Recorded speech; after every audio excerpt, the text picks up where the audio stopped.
దేవుని నామమునకు మహిమ కలుగును గాక. ఫ్రాన్సిస్ జేవియర్ యొక్క ఆ యొక్క మిషనరీ యొక్క ఎక్స్పీరియన్స్ మనం చూసుకున్నట్లయితే కింగ్ జాన్ III ఆదేశించిన విధానంగా ఫ్రాన్సిస్ ప్రాథమిక లక్ష్యం పోర్చుగీస్ స్థిర నివాసులలో క్రైస్తవ మతాన్ని పునరుద్ధరించడం మాత్రమే. క్రైస్తవ జనాభాలో చర్చిలు, మతాధికారులు మరియు బిషప్లు ఉన్నారు, కానీ గోవా గోడల అవతల కొద్దిమంది బోధకులు మరియు పూజారులు లేరు.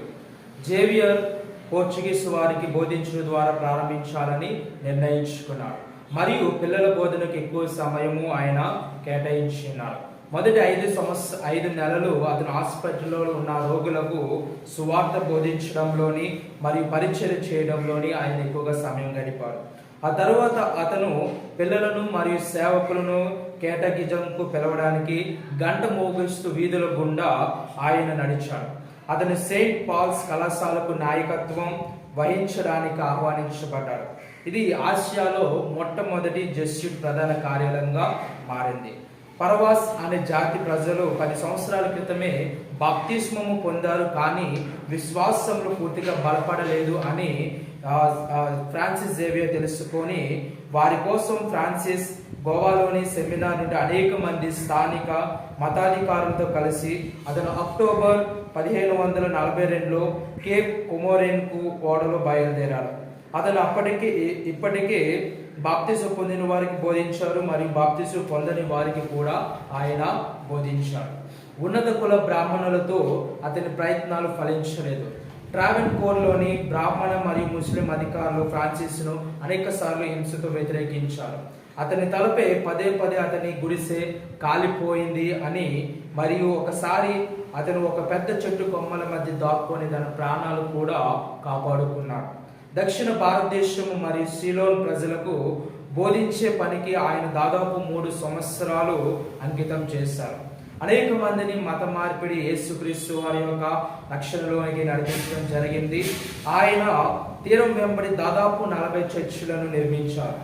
వాటిలో 1544 నాటి తన లేఖలలో ప్రస్తావించబడిన సెయింట్ స్టీఫెన్స్ చర్చ్ కొంబుతూరైలో ఉన్నాయి. ఈ సమయంలో అతను మైలాపూర్లోని థామస్ ది అపోస్టల్ సమాధిని కూడా సందర్శించడం చేశాడు.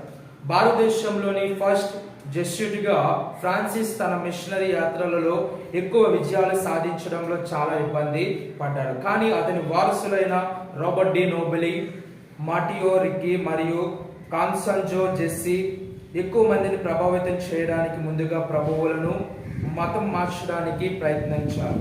ఫ్రాన్సిస్ జేవియర్ ఇంకను తన మిషనరీ పరిచర్య కోసం అనేకమైన ప్రాంతాలను, ద్వీపాలను, దేశాలను బయలుదేరారు. ఆయన పరిచర్యలో భాగంగా ఆగ్నేయాసియా, జపాన్, చైనా వంటి దేశాలలో కూడా విస్తృతమైన పరిచర్య ఆయన కొనసాగించున్నారు. ఆయన చేసిన ఎంకరేజింగ్ వర్డ్స్ మనం చూసుకున్నట్లయితే, తూర్పుకు బయలుదేరే ముందు ఫ్రాన్సిస్ వార్మస్ కి వెళ్ళడానికి బయలుదేరుతున్న ఫాదర్ గాస్పల్ బరాచియజ్కు పాపులతో కలపమని ఒక ప్రసిద్ధ సూచనను జారీ చేశారు. ఫ్రాన్సిస్ జేవియర్ అతనితో చెబుతూ మాటలు పలికి ఉన్నారు. మరియు మీరు మీకోసం మరియు మీ పొరుగు వారి కోసం చాలా ఫలాలను ఫలించాలని మరియు ఓదార్పుతో జీవించాలని కోరుకుంటే పాపులతో సంభాషించండి. వారు మీపై తమ భారాన్ని తగ్గించుకుంటారు. మీ బోధన కోసం మరియు మీ స్వంత ఓదార్పు కోసం మీరు అధ్యయనం చేయవలసిన సజీవ పుస్తకాలు ఇవి.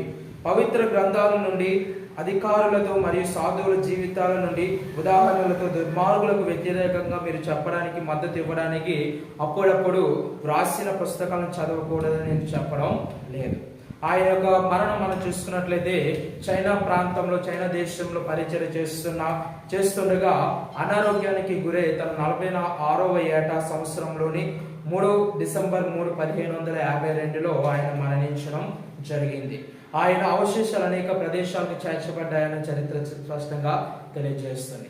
యొక్క ఫ్రాన్సిస్ జావియర్ నుండి మనం నేర్చుకోవలసిన పాఠం ఏమిటంటే, చిన్న వయసులోనే మిషనరీ పరిచర్యను తాను సమర్పించుకుని దాని జీవితం మొత్తం కూడా జీవించింది 46 సంవత్సరాలు అయినప్పటికీ కూడా ఆ 46 సంవత్సరాలు కూడా ఒక విస్తృతమైన సేవ పరిచర్య చేసి అనేకులకు క్రీస్తు కొరకు రాయబారులుగా ఆయన అనేకులు తయారు చేస్తారు. అనేకులు కొన్ని వేల మందిని చరిత్ర చెప్తే దాదాపు 30,000 మందిని క్రైస్తవులుగా యేసుని అంగీకరించే వారుగా ఆయన తయారు చేస్తారు. ఆమేన్.